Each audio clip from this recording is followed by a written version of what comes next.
पूरा प्रश्न चिन्ह लग जाएगा। दुर्भाग्य हमारा आपका जानते हैं क्या है कि हम आजाद भी हुए हैं तो ये कानून अंग्रेजों ने तय किया है, हमने तय नहीं किया है। हमारी आजादी के बारे में हमने तय नहीं किया है। वो कानून क्या है? 4 जुलाई 1947 को लंदन की पार्लियामेंट में जो कानून पारित हुआ है उसके प्रियम्बुल में एक वाक्य लिखा हुआ है। उस वाक्य का अंग्रेजी में क्या भाषांतर है?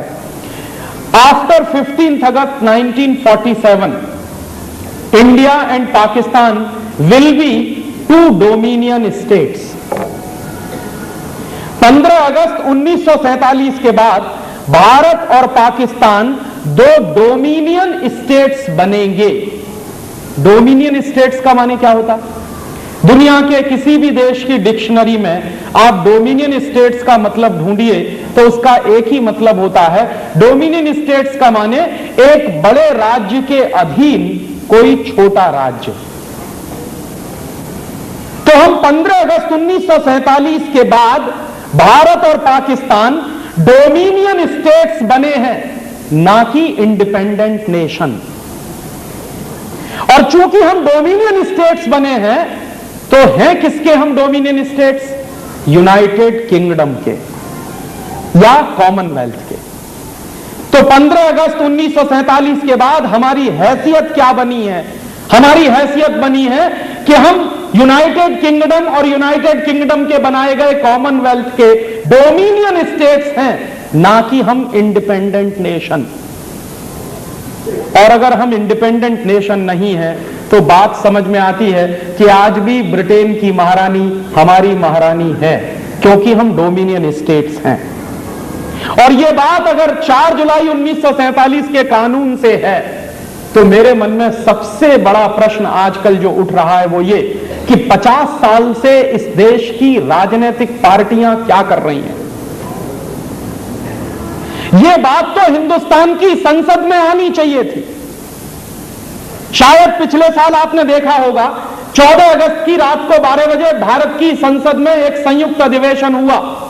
तो जो बात मैं आपसे कह रहा हूं वो बात भारत की संसद में आनी चाहिए कि हम 50 साल पहले अंग्रेजों द्वारा बनाए गए एक कानून के आधार पर डोमिनियन स्टेट्स बने हैं, ना कि हम इंडिपेंडेंट नेशन। तो हम इंडिपेंडेंट नेशन कब बनेंगे? कितने साल और लगेंगे उसमें? और अगर हम इंडिपेंडेंट नेशन नहीं है तो फिर आजादी की ये स्वर्ण जयंती क्यों मना रहे हैं? किसके गले पे तमाचा मार रहे हैं आप? और वो बात जब समझ में आई तो बिल्कुल स्पष्ट हो गया कि रानी अगर आएगी हिंदुस्तान में तो बिना वीजा बिना पासपोर्ट के ही आएगी, क्योंकि आप उनके डोमिनियन स्टेट्स हैं। और इस बात को आप एक दूसरी जगह और देख सकते हैं। जो लोग यहां बैठे हैं इस सभा में, अगर वो वकील हों और वकालत करते हों तो आप भारत के संविधान को उठाकर देखिए। भारत के संविधान में कहीं भी इंडिया एज ए नेशन इस्तेमाल नहीं किया गया है, हर जगह स्टेट शब्द इस्तेमाल किया गया है। पूरे कॉन्स्टिट्यूशन,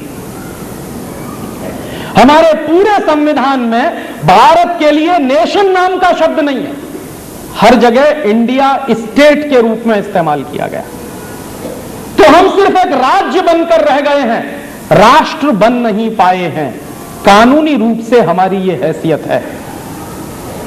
तो इसलिए रानी अगर आती है तो उसका स्वागत करना हमारे प्रधानमंत्री का कर्तव्य है, उसका स्वागत करना हमारे राष्ट्रपति का कर्तव्य है।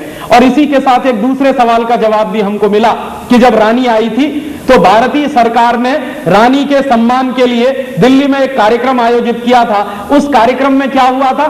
ब्रिटेन की रानी का नाम ऊपर छापा गया था, राष्ट्रपति का नाम नीचे छापा गया था। हमारे देश में राष्ट्रपति सर्वोच्च होता है, यह आप जान लीजिए। राष्ट्रपति के ऊपर कोई भी नाम नहीं होता।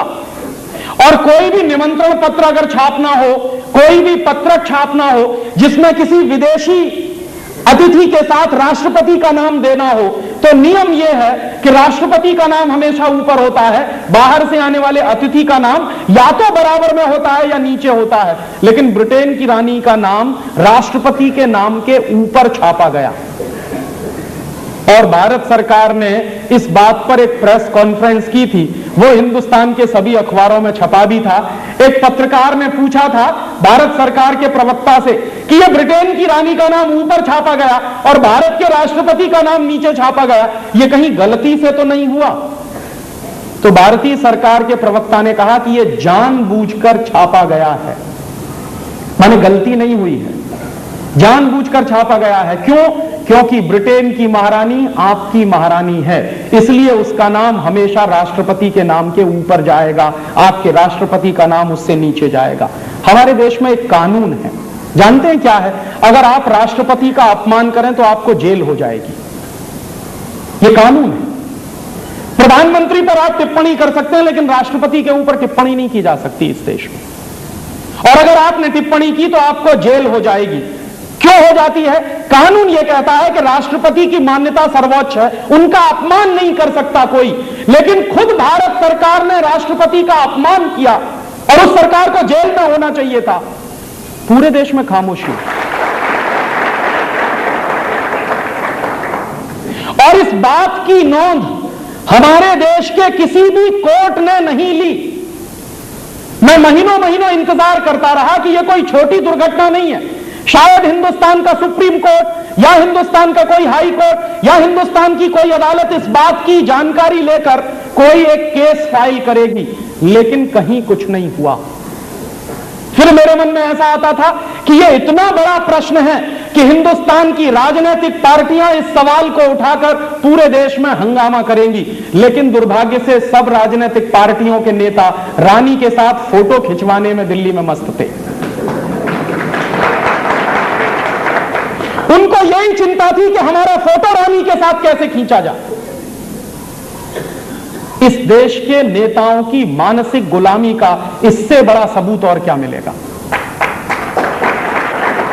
कि जिस देश को अंग्रेजों ने 250 साल गुलाम बनाया, जिन अंग्रेजों ने हमको बर्बाद कर दिया सांस्कृतिक रूप से, आर्थिक रूप से, शैक्षणिक रूप से, सामाजिक रूप से, उन अंग्रेजों की रानी के साथ हमारे देश के नेता फोटो खिंचवाने में मस्त हैं और किसी को लगता